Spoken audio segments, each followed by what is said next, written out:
Evangelho de João, capítulo de número 11, vamos ler a partir do versículo 32. João, capítulo 11, versículo de número 32, diz assim: Chegando ao lugar onde Jesus estava e vendo, Maria prostrou-se aos seus pés e disse: Senhor, se estivesses aqui, meu irmão não teria morrido. Ao ver chorando Maria e os judeus que o acompanhavam, Jesus agitou-se no espírito e perturbou-se. Onde o colocaram? Perguntou ele. Vem ver, Senhor, responderam eles. Jesus chorou. Então os judeus disseram: Vejam como ele o amava. Mas alguns deles disseram: Ele que abriu os olhos do cego não poderia ter impedido que este homem morresse?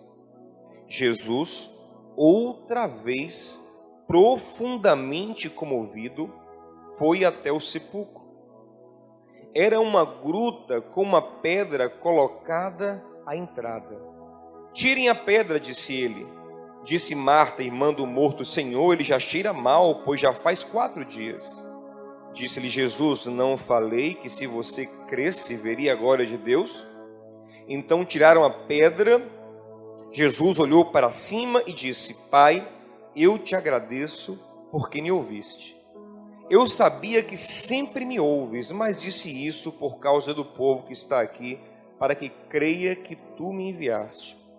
Depois de dizer isso, Jesus bradou em alta voz: Lázaro, venha para fora. O morto saiu com as mãos e os pés envolvidos em faixas de linho e o rosto envolto num pano. Disse-lhes Jesus: Tirem as faixas dele e deixem-no ir. Muitos dos judeus que tinham vindo visitar Maria, vendo o que Jesus fizera, creram nele. Você pode glorificar a Deus por Jesus, pelo poder dele? Meus amados, o reino de Deus estabelecido em nossos corações é segundo o nosso amado apóstolo Paulo: paz, justiça e alegria no Espírito Santo.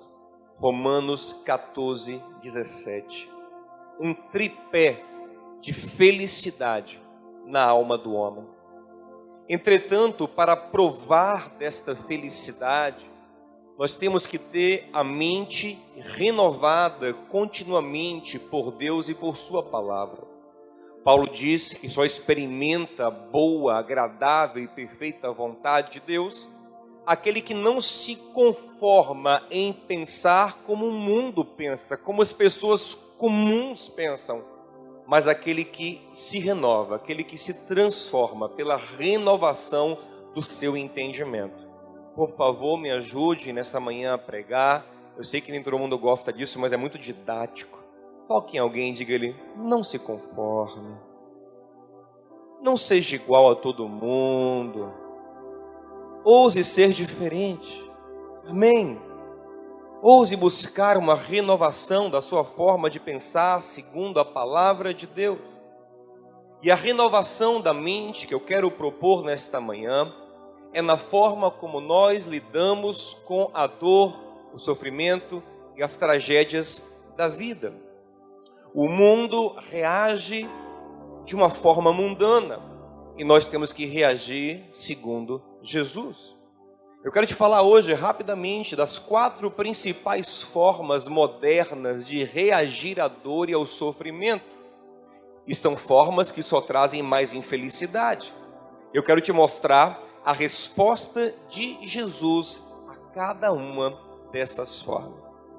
A primeira forma moderna, muito comum de reagir à dor, ao sofrimento, à tragédia no nosso tempo, é a negação da dor. Por favor, por saber que você está me ouvindo, qual é a primeira forma? Negação da dor. Como funciona a negação da dor? Você se recusa a sofrer através do desapego. você parte da premissa que se você não tiver apegado a nada nem a ninguém, você não sofrerá. Então você evita entregar o seu coração a qualquer coisa ou a qualquer pessoa, a fim de se proteger. Essa é uma forma de pensar que tem origem no estoicismo grego. Os filósofos estoicos diziam que um homem feliz é o homem que anula os seus sentimentos em face da razão. Quanto mais racional alguém é, menos ele sofre, mais feliz ele é. E os estoicos pregavam que o homem deveria achar a chamada ataraxia, ou apatia total do sentimento, onde ele não se vincula mais a nada. Os estoicos chegavam a dizer que um homem não deveria nem se apegar aos seus filhos, porque até um filho pode morrer amanhã e lhe trazer grande dor e grande sofrimento. E essa filosofia, gente, ela influencia muito o nosso pensamento, muito as nossas vidas. Por exemplo, a psicologia contemporânea está cheia de estoicismo, de uma tentativa de superar as emoções e os sentimentos em face da razão, como sendo essa uma solução. Mas o problema é que esse mundo cada vez mais estoico é um mundo cada vez mais infeliz. E a apatia sentimental é um dos sintomas ou uma das faces da depressão. A depressão, ela começa com um sentimento de tristeza profundo, mas a depressão, ela tende a evoluir para uma indiferença sentimental, para uma apatia sentimental. Alguns já começam a sua depressão pela apatia, e nessa apatia sentimental se perde a graça, o brilho, o colorido da vida, e muitos se encaminham para o suicídio, não por ter um agudo sofrimento, mas simplesmente por não ter mais saco, não ter mais ânimo para viver. Curioso é que os estoicos viam o suicídio como um caminho bom. Eles diziam que se o homem não vê mais graça nenhuma na vida, um suicídio indolor seria uma solução boa e razoável, e muitos estoicos acabaram cometendo suicídio. Mas qual é a resposta de Jesus ao estoicismo, à negação da dor, ao não se apegar a nada e a ninguém a fim de evitar o sofrimento? Nós olhamos para o texto de João capítulo 11, e nós vemos logo no começo do texto, a gente não leu esse versículo, que quando Lázaro fica doente, Marta e Maria mandam avisar a Jesus da seguinte forma: digam a ele que está doente aquele que ele ama. Elas apelam para o sentimento de Jesus, mais do que para a sua racionalidade, mais do que para o seu dever como Messias. Elas apelam para o coração do nosso Senhor. Jesus, sabe quem está doente? Teu chegado, teu xodó, teu amigo, aquele por quem o teu coração bate forte. E nós começamos a perceber que Jesus não era um estoico. Jesus era conhecido entre o povo que lhe seguia como alguém que se apegava, como alguém de coração que batia forte pelas pessoas e pelo projeto que o Pai lhe deu. Quando ele chega lá em Betânia, nós vemos que quando Maria se coloca diante dele chorando, ele vê os judeus chorando, o que acontece com ele? Ele se perturba, ele é movido sentimentalmente de maneira profunda e ele chora. Toca no teu irmão e diga assim: Jesus chorou de emoção. Jesus chorava. Tem gente que acha normal não chorar, tem gente que acha normal não sentir, tem gente que acha normal não se quebrantar, mas Jesus chorava. Não foi a primeira vez que ele chorou de emoção. Lá em Lucas capítulo 19, diz que ele entrou em Jerusalém e olhando para aquele povo que ele amava, ele começou a chorar e a se lamentar sobre eles. Jesus não tirava o coração das coisas, Jesus não tirava o coração das pessoas. O texto fala que ele se perturbou e chorou. Alguns versículos depois, no 38, diz: e novamente ele se agitou profundamente por dentro. Assim vivia Jesus. Algumas vezes os evangelistas dizem que Jesus se moveu de íntima compaixão na multiplicação dos pães e peixes. Diz que ele olhou para aquela multidão com fome e se moveu de íntima compaixão. Na cura dos cegos de Jericó, ele se moveu de íntima compaixão, quando ele viu a viúva de Naim indo enterrar o seu único filho. O texto fala que ele parou o velório, movido de íntima compaixão, e foi até viúva com o coração batendo forte, como quem sente, como quem se envolve, como quem se importa.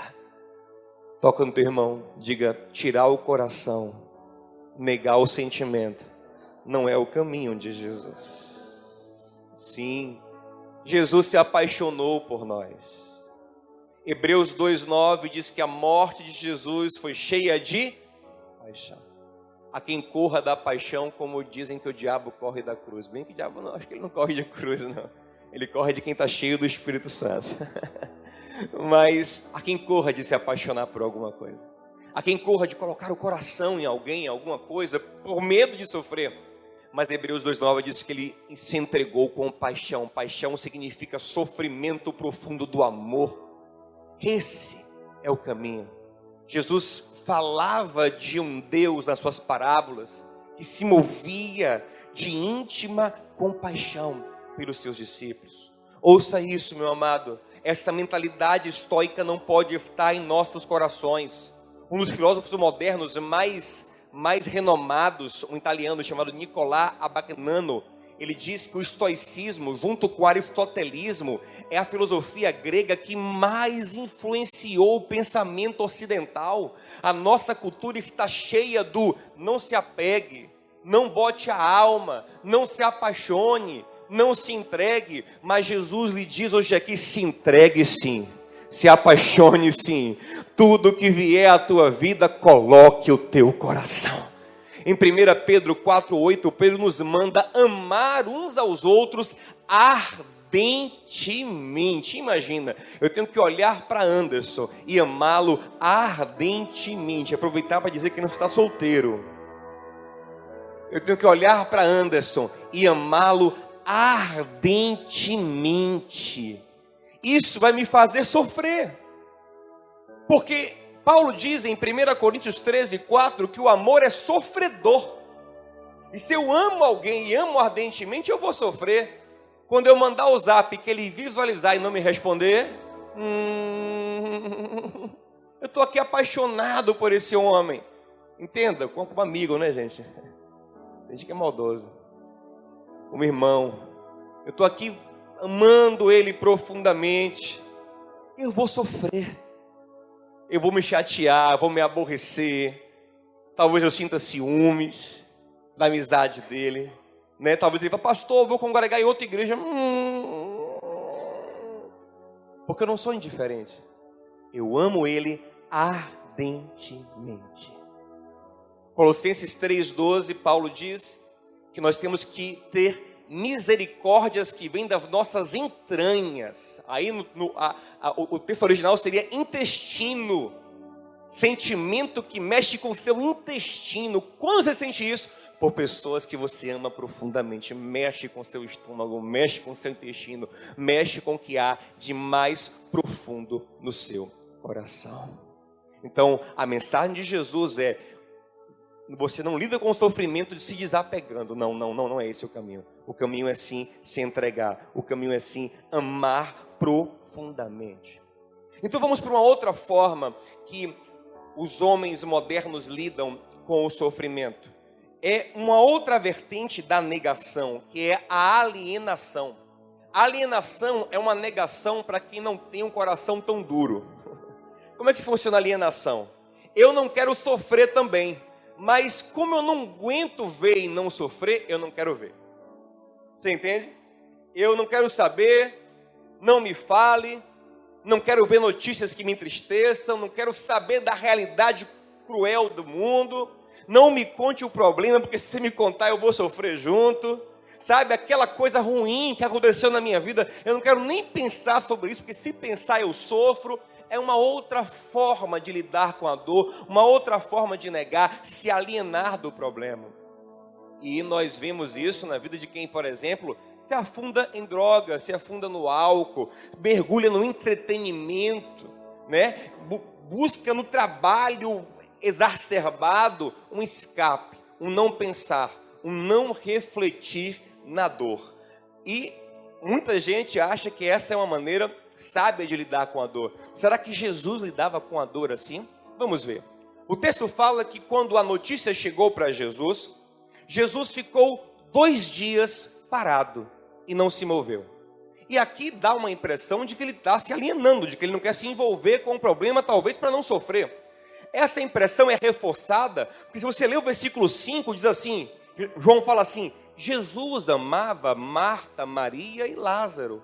Entretanto, no 6, ouvindo que este estava doente, ficou 2 dias no lugar que ele estava. Talvez a impressão que ele deu para os discípulos, quando recebeu a notícia e não se moveu, foi, ele não quer sofrer. Ele não quer nem pensar nisso. Ele quer distrair a cabeça com outras coisas para não sofrer.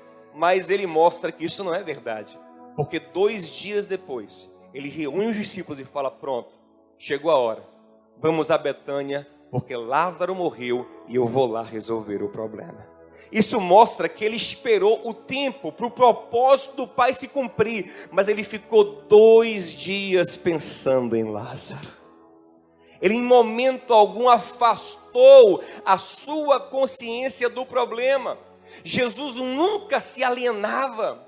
Jesus estava no meio do povo sofrido, no meio do povo carente, no meio do povo doente, lidando com doenças, com miséria, com sofrimento, com opressão, com endemoniamento, com as mais terríveis dores da alma humana todos os dias.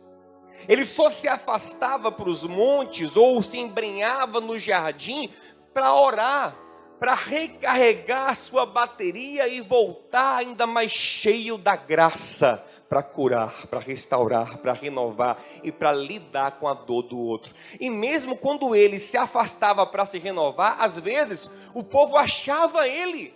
O que ele fazia? Ele atendia o povo. Como está lá em Marcos capítulo 7, que diz que ele foi para Tiro e Sidom, ele saiu de Israel para tentar ficar sozinho. Fala o texto que ele queria que ninguém soubesse onde ele estava, mas uma mulher descobriu e foi atrás dele, clamando a ele, pedindo misericórdia para sua filha que sofria com o demônio, e ele mais uma vez não aguentou. Jesus não se alienava da dor, Jesus encarava a dor de frente. Toca no teu irmão e diga, não se aliene, meu irmão, encare a dor, enfrente a dor, enfrente o problema. Essa é a maneira que Jesus lida com a dor. Então, vamos então para uma terceira forma moderna de lidar com a dor. A resignação sem esperança. Resignar-se é conformar-se, submeter-se, aceitar. E tem uma forma de lidar com a dor moderna também, que é o se resignar sem esperar nada, sem criar expectativa nenhuma de que alguma coisa vai mudar. É aceitar que a vida é ruim, aceitar que o mundo é ruim, aceitar a doença, aceitar o problema, aceitar o sofrimento, aceitar o casamento ruim, aceitar a infelicidade da vida e parar. Isso também tende a levar a uma depressão. Isso também tende a levar a uma alma que desmorona diante da vida e perde a graça de viver.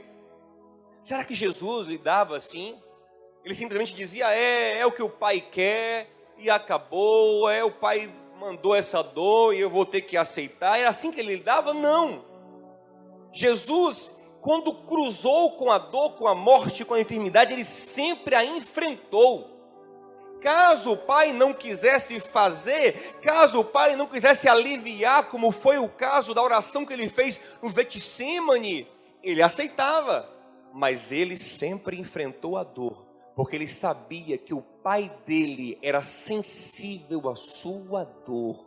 Ele conhecia o Deus do Salmo 46, versículo 1, o nosso Deus é socorro bem presente na hora da angústia. Jesus, ele encarou 3 mortos, pelo menos são relatados na Bíblia.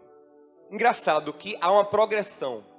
O primeiro é uma menina morta dentro de casa, fresquinha, acabou de morrer na casa do pai, a filha de Jairo. E ele vai lá e ele ministra a vida, ele enfrenta a morte. Segundo, um morto que já está num velório, já está na procissão. Uma coisa que é comum no interior, quem é do interior conhece. Sai uma procissão pela cidade atrás do caixão. E estava saindo uma procissão de Naim para sepultar o morto. Esse já não está tão fresquinho em casa, já está a caminho do túmulo. E ele parou o velório. Não, Jesus já está velando já. Não importa, eu vou fazer a minha parte. Eu vou morar, eu vou me mover contra essa dor. E ele orou, e ele se moveu contra a dor. E agora o terceiro e o mais absurdo. Um que já está sepultado. Um que já tem 4 dias sepultado. E a própria irmã mais velha fala: Jesus, quieta, Jesus. Jesus já era, Jesus, não mexe nisso não. Já tem 4 dias. Ele fala: não, eu vou orar. Eu vou orar a esse Pai que sempre me ouve. Mesmo depois de 4 dias do homem morto, o Pai me ouve. E você tem que ter a consciência de que pelo que Ele fez por você na cruz, o Pai sempre te ouve também. Sabe o que é um mistério do Evangelho? Uma coisa que eu até demorei de entender. Aprenda isso aqui é muito importante. Isso aqui é a essência do Evangelho. Antes eu pensava o seguinte: Jesus, ele pagou o meu pecado. Então, tipo assim, ele zerou a minha conta e eu estou limpinho aqui. Eu estou alvo mais que a neve, né? Lembra da música? Alvo mais que a neve. Aí eu pequei de novo, vou até o Senhor, peço perdão, ele me lava. Eu, alvo mais que a neve. Mas não foi só isso que ele fez. Em 2 Coríntios 5, 21, Paulo fala o seguinte: que Jesus se fez pecado por nós, e nós fomos feitos a justiça de Deus. Sabe o que ele fez? Além de levar o meu pecado, ele pegou o crédito dele e botou na minha conta. Ele não me deixou no 0 a 0, me deixou no positivo. Eu não sou apenas uma pessoa que não tem pecado, eu sou uma pessoa que tem moral no céu por causa de Jesus. O Pai olha para mim e vê o meu saldo positivo. Ele olha para mim e se agrada do que vê. Ele olha para mim e diz: uau, esse é o meu filho amado. Aquilo que ele disse a Jesus, ele diz olhando para você: esse é meu filho, é minha filha amada. Diga ao seu irmão assim: não é 0 a 0 não, meu irmão. Você está rico diante de Deus. Você está rico, você é herdeiro de Deus. Você é querido de Deus. Você é amado de Deus. Tem crédito na sua conta. E se eu tenho um Pai maravilhoso, eu não posso me resignar diante da dor sem esperança. Meu papel é orar. Se o Pai vai fazer ou não é com Ele. Mas o mínimo que Ele vai fazer é consolar o meu coração. Isso é o mínimo. Consolo é o mínimo. E não tem máximo, não tem teto. Efésios 3:20 fala que Ele é poderoso para fazer infinitamente mais do que aquilo que pedimos ou até do que imaginamos. O mínimo é o consolo. E não tem teto. Você não tem ideia do que o Pai pode fazer na sua vida se você pegar a sua dor, seu sofrimento e colocar diante dEle. Então, resignação sem esperança também não é o caminho. Então, vou falar agora a última forma moderna de lidar com o sofrimento. E essa aqui, junto com a negação estoica, é a mais comum, é a mais forte. E eu acredito que essa também é a mais sutil e a mais perigosa, que é a rebeldia. Uma forma de lidar com o sofrimento é a revolta. Eu olhar para a vida, eu olhar para a dor e falar: é injusto. Eu não aceito isso. Isso é um absurdo. Então eu me revolto com a vida, com tudo, com todos, e no fim das contas eu me revolto com Deus também. Essa é a principal raiz do ateísmo. É o que mais gera gente que não acredita em Deus. É olhar para o mundo, olhar para a vida injusta e dizer, como é que tem um Deus no controle disso aqui? Um negócio bagunçado desse, uma vida injusta dessa, tanta dor. Ele não vê o que eu estou passando? Vai botar capacuquinho, Deus. Vai procurar o que fazer, me deixa em paz. Ainda quer mandar eu fazer coisa? Já tem 10 mandamentos para mim? Para com isso. Nem 10, nem 2, nem 3, eu vou ver minha vida. Então muitas pessoas entram nesse caminho. E tem um estilo de vida rebelde. E tem dificuldade de submeter a qualquer tipo de regra, de autoridade, de liderança. Porque no fundo, há uma revolta contra a vida. Há um sentimento de injustiça que permeia tudo o que acontece na vida dele. Será que Jesus vivia assim? Vamos pensar. Jesus, ele não se resigna. Mas Jesus também não se revolta. Ele entende o controle do Pai sobre tudo. Quando o diabo tenta semear no coração de Jesus a semente da revolta, através de Pedro, em Mateus 16, ele fala, Jesus, tem dó de ti mesmo. Sabe o que aquilo estava dizendo? Jesus, teu pai não gosta tanto de você, não. Porque se teu pai está mandando você ir para a cruz, que é isso? Teu pai não tem piedade de ti, teu pai não gosta de ti. Que Deus é esse? Eu ouvi esses dias isso, um irmão revoltado com a doutrina bíblica, dizendo, que Deus é esse? Que Deus é esse? Que absurdo, que é isso? Foi o que o diabo estava colocando através da boca de Pedro. Toca no seu irmão assim, ó. Diga-lhe, cuidado, viu? A vida é quem está perto de você. Através da boca de Pedro, amigo íntimo, o diabo estava dizendo, teu pai não gosta de você, se rebela. Porque, tem dó de ti mesmo, se rebela ali. Tem dó de ti mesmo, se revolta ali. Tem dó de ti mesmo, faz uma tatuagem dizendo, não te obedeço mais, pai. Começa a ter um estilo agora bem rebelde.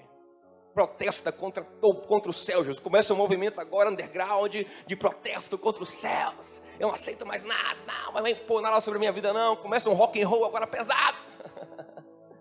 Acaba com esse negócio, desse pai em cima de você. Chega disso.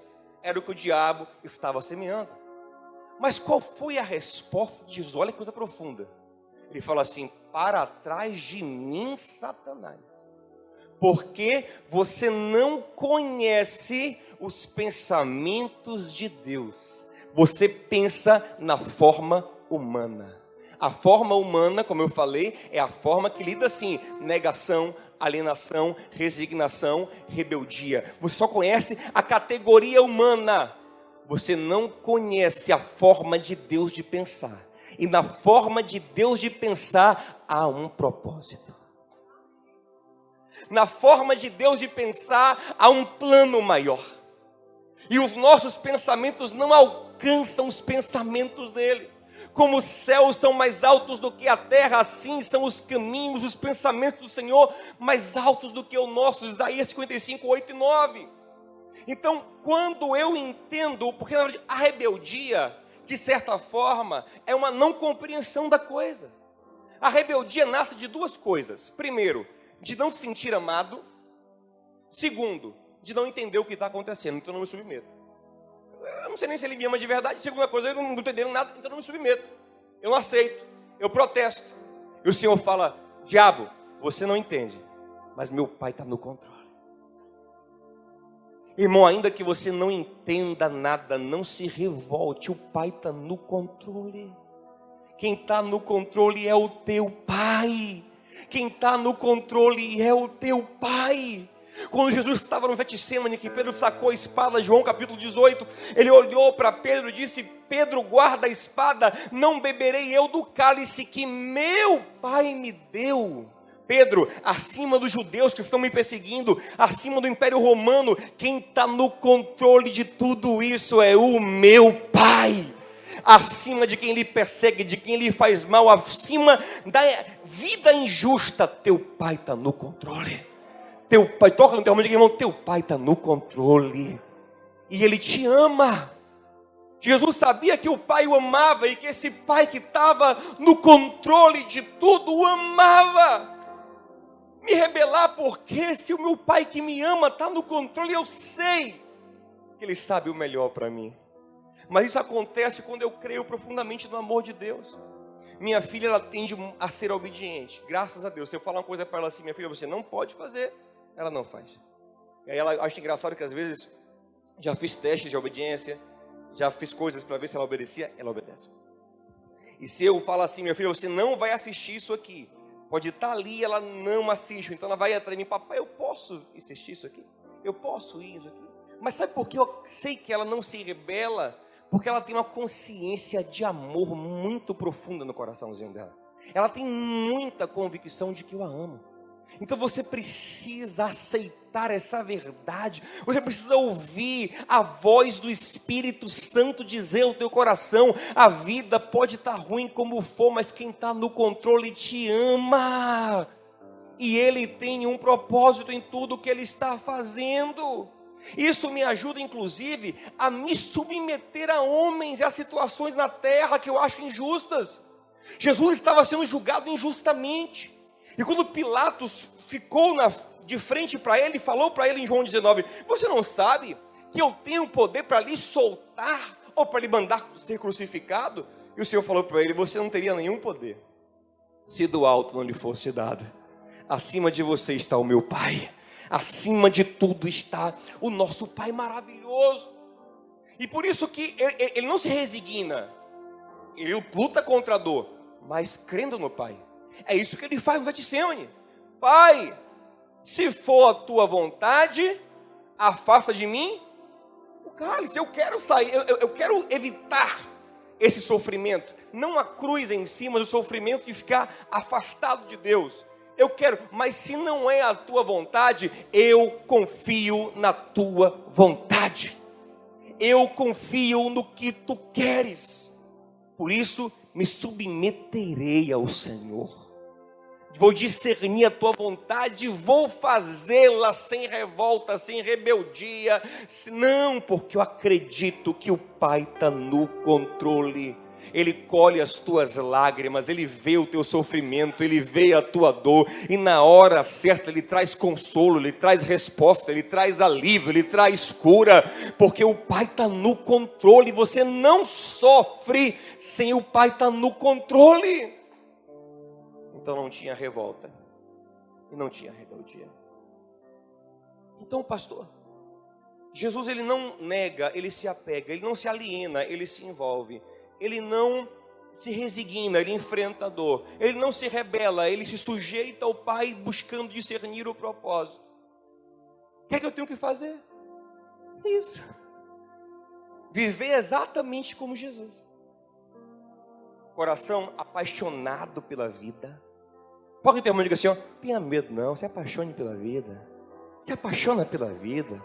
Curta viver, ame, se entregue. Se entregue a todo o projeto que Deus está colocando na tua vida. Ouse sonhar, ouse amar, ame os amigos. Pastor, e se eu for traído, ame. A Bíblia diz que Jesus amou seus amigos e os amou até o fim. E mesmo Judas que o traiu, ele recebeu dizendo, amigo, para que vieste? Amou, sofreu com Judas, mas vale a pena, o Pai está no controle. Não se aliene em frente aos problemas, se alienar não fará nada mudar. Pelo contrário, fará você mergulhar num poço de um mundo fantasioso, viciado, de um mundo de faz de conta, onde você vai consumindo sua energia no nada. Dá pena de pessoas que se alienam nas drogas, no álcool, no trabalho, no entretenimento, na fantasia. Não pense que essa febre moderna de série, de filme, não é outra coisa senão uma alienação. Uma vontade, uma fuga, um lugar para esconder-se, para não querer encarar a realidade da vida. Também você não precisa aceitar tudo, como quem diz, a vida é assim. Não, a vida está ruim, mas meu Pai é bom. Eu vou pegar o que está ruim e vou colocar diante dEle. Aleluia! E quem sabe, Ele quer pegar um morto de 4 dias e trazer para fora. Se Ele não quiser, glória ao nome dEle. eu vou aceitar, eu vou me submeter. Esses dias deu uma polêmica na internet, porque uma igreja na Califórnia começou a orar por uma menina de 2 anos que morreu, uma menina da igreja. Os pais começaram a orar pela menina e a igreja colou junto e começou a orar junto para a menina ressuscitar. Oraram 1 dia, 2 dias, 3 dias. No 4º dia estava uma polêmica nos Estados Unidos, chegou até a repercutir aqui no Brasil também, não sei se alguém viu isso. E estava uma polêmica, que absurdo, aceita, morreu, já era, enterra, acabou, tal. A igreja dizia, não, que mal a gente faz orar? Que mal a gente faz crer? Eles estão certos. Isso não é se rebelar contra Deus, é dizer, olha, existe um Deus que ressuscita, nós queremos nele, vamos orar por isso. Se ele não quiser, ele não ressuscita. Oraram 6 dias, a menina não ressuscitou, Deus não quer ressuscitar, eles enterraram. Mas outro dia, Celcinho nos compartilhou que estava num evento de fisiculturismo e um atleta caiu morto no palco. Poderiam também, morreu, já era, não, a vida é assim, se resignar. Disse, não. Ele com outros irmãos estavam ali, se reuniram em volta do morto, começaram a orar e o homem ressuscitou. Toca no seu irmão, coloque a tua dor diante de Deus. Há um Deus que age. Não aceite tudo também assim, não. Só se Deus mandar. Mas Paulo ouviu não de Deus 3 vezes. 3 vezes. E orou, e orou, e orou. Até que ele entendeu que era a vontade do Pai deixar o espinho. Disse, Pai, então me dá prazer nesse espinho. E aquilo que era dor virou prazer. Agora eu tenho um prazer na tribulação, porque eu entendo que essa tribulação é, na verdade, uma terapia de Deus, uma correção de Deus para eu andar no caminho, para eu ser humilde, para eu manifestar a glória do Pai. Deixa eu lhe falar uma coisa importante sobre o sofrimento, para você também tirar da sua cabeça.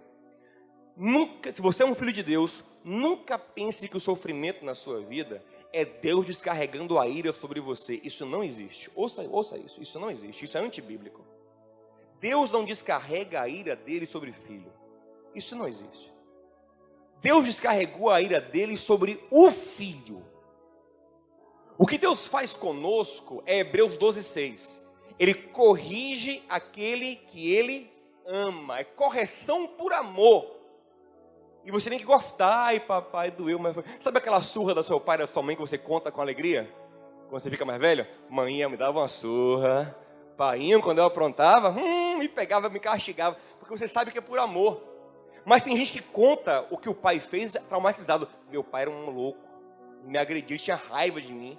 Sem motivo, sem propósito. Ele me batia, me agredia com violência, tirava sangue de mim sem nenhum propósito. Isso é ira do Pai. Não, Deus não faz isso, porque Deus já fez isso com o amado Filho dele, Jesus. Ouça, Ele fez isso uma vez. Ele fez isso com Jesus, para não fazer com você. Ele descarregou a ira, Ele virou o rosto para Jesus, para não fazer comigo e com você. A pena retributiva só Jesus recebeu. Nosso castigo é corretivo, é por amor. Então quando você estiver apanhando, fala, ai painho, doeu, hein pai? O assembleano fala até assim, bate mais Jesus. Já foi na Assembleia de Deus? É assim, bate papai que tá gostoso. Eita, surra boa de Jesus. A assembleana é uma figura.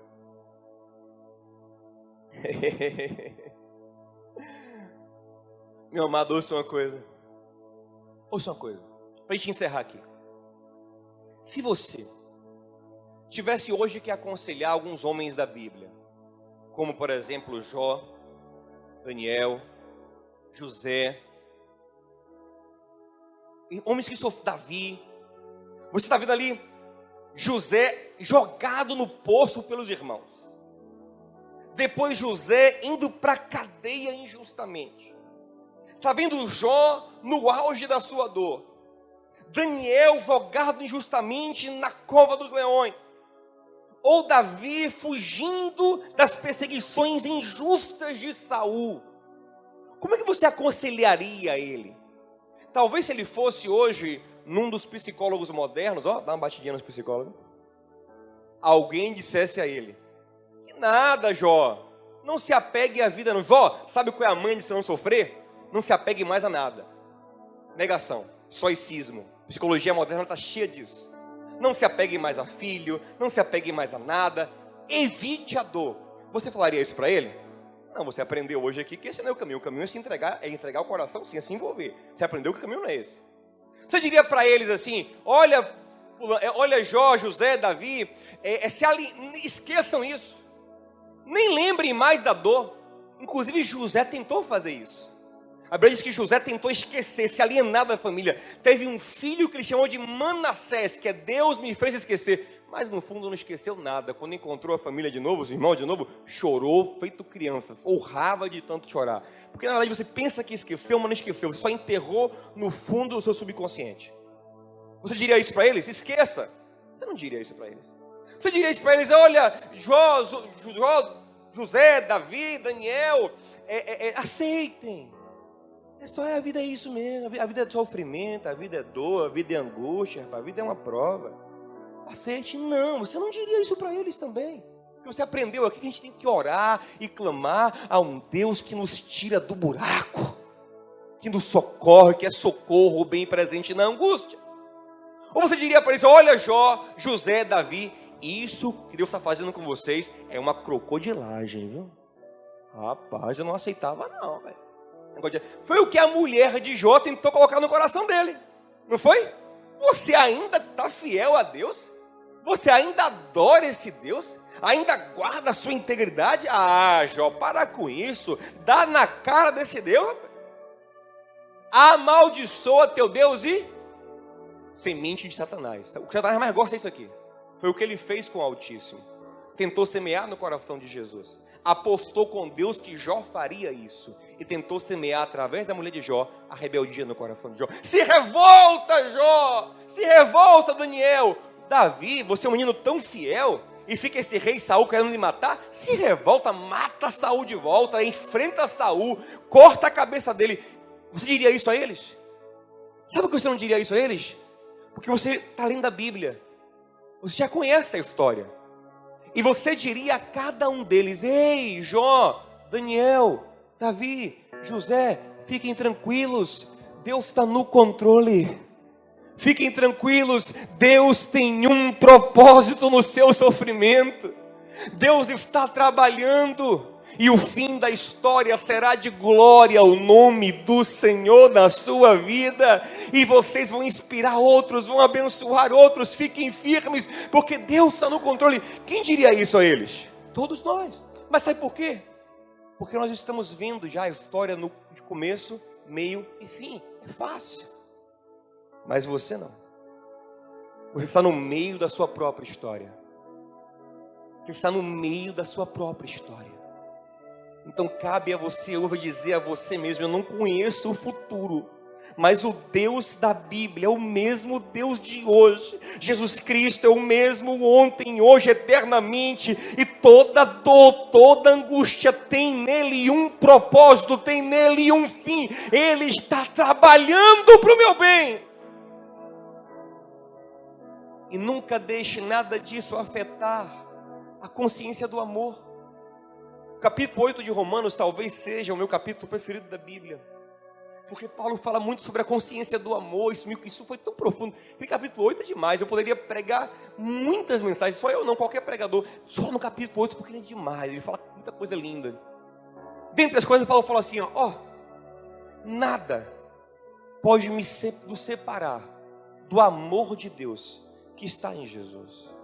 Nem o perigo, nem a espada, nem fome, nem nudez. Imagina, eu lembro uma vez que eu fui fazer uma prova de natação, um torneio de natação, devia ter uns 10 anos de idade. Eu estava bem, estava treinando, estava bem, muito bem. Aí eu fui no colégio militar, aqui em Salvador. E aí tinham 6 competidores ou mais, não lembro. E a minha saída era meu ponto forte. Aí eu dei aquela saída. Quando eu dei aquela saída, que eu dei as primeiras braçadas, vi que eu estava na liderança, senti um ventinho assim, um fresco embaixo, a sunga tinha ficado. Parei imediatamente e saí da piscina, com muita raiva dos meus pais. Eu culpei eles. Absurdo. Vocês não ligam para mim. Porque na verdade eu estava com uma sunga que não estava sem um cordãozinho. Vocês não veem isso? Vocês não reparam no filho de vocês que eu estou indo para fazer a natação com a sunga fofolenta? Eu fiquei com muita... Eu lembro que eu fiquei tanta raiva aquele dia que tem aquele negócio do banco do carro, né? E eu dei um soco no banco do carro do meu pai. Pai, quebrou aquela parte da cabeça. Forte. Muita raiva, muita revolta. Sentimento de que eu não era amado. Olha o que Paulo está falando. Paulo está falando o seguinte, ó. Eu posso ficar nu,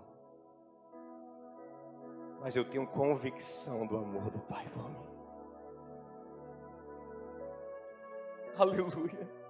Jesus estava nu na cruz, mas ele sabia que o Pai o amava, ele tinha um propósito.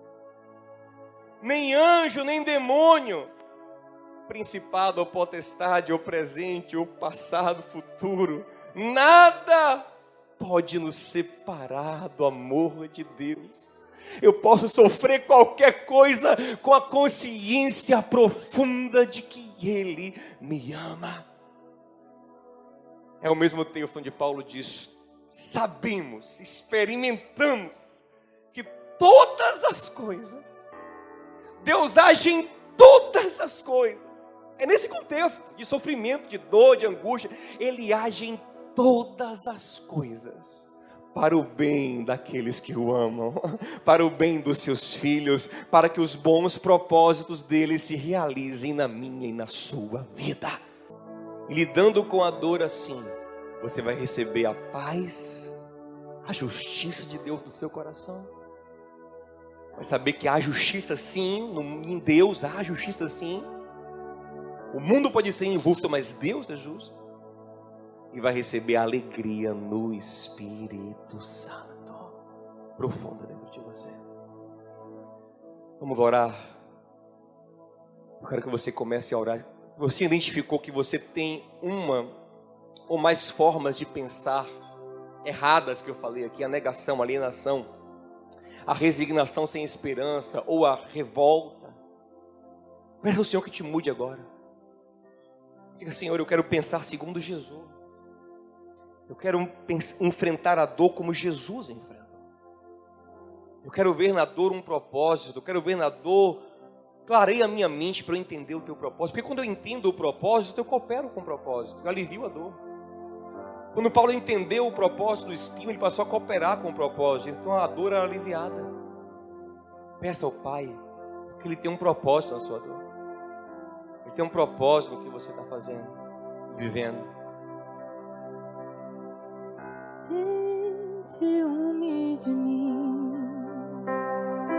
o seu amor é como um furacão, e eu me rendo ao vento de sua misericórdia.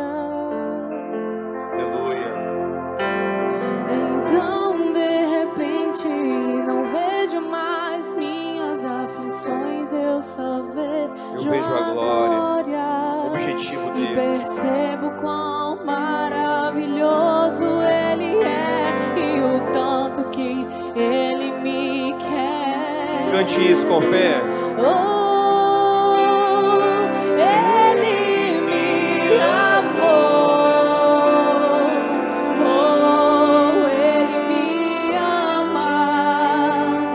Ele me amou. Pai, nós não queremos nos conformar com o mundo. Queremos nos transformar pela renovação do nosso entendimento, para experimentar a boa, agradável e perfeita vontade de Deus.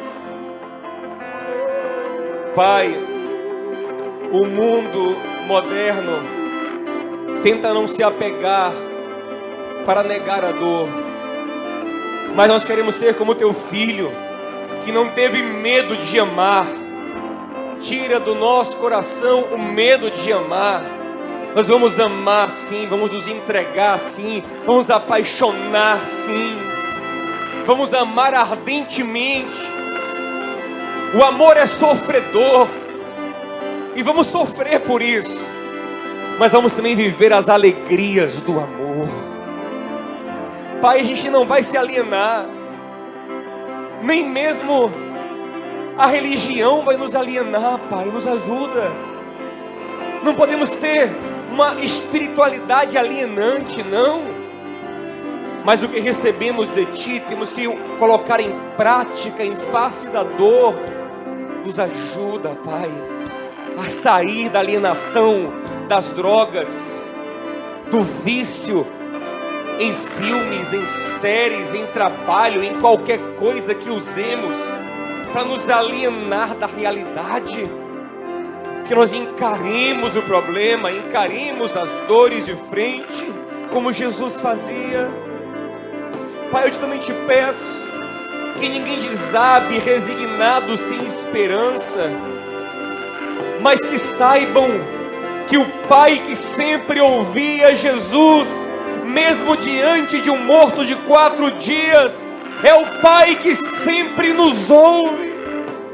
É o Pai que sempre nos ouve, porque a justiça dele foi creditada a nós, e nós somos os filhos amados. Nós vamos orar em face à dor, apresentar a Ti a nossa dor, dizendo: eu sei que Tu podes resolver, eu sei que Tu podes mudar a situação. No morto que morreu agora, no morto que está no velório, no morto que está sepultado, em qualquer situação eu vou apresentar a minha dor a Ti. Aleluia. E Pai, nos livra da rebeldia, esse sentimento satânico que questiona a Tua sabedoria, que por não entender questiona os Teus projetos. Pai, quem somos nós? Se o Senhor entende que por meio do sofrimento somos purificados, somos maturados, somos aperfeiçoados, somos úteis ao mundo, então te peço, Pai, nos dá graça para suportar o espinho. Que acreditemos no Teu controle, que acreditemos na Tua vontade. Se o Senhor quiser tirar, o Senhor tira, mas se o Senhor quiser deixar, nós glorificaremos o Teu nome e encontraremos, como Paulo encontrou, prazer no sofrimento, para que em nós habite o Teu poder. Nos ajuda, Pai, a ver um propósito em tudo. Esclarece ao Teu povo o propósito. Mostra, Senhor, é o último pedido que eu lhe faço nesse momento. Mostra a cada um de nós o propósito dessa dor. Revela o propósito dessa angústia, desse sofrimento. Mostra, Pai, para que nós cooperemos, para que nós rememos a favor da Tua correnteza. É o que eu te peço no nome de Jesus. Em nome de Jesus. Em nome de Jesus. Aleluia.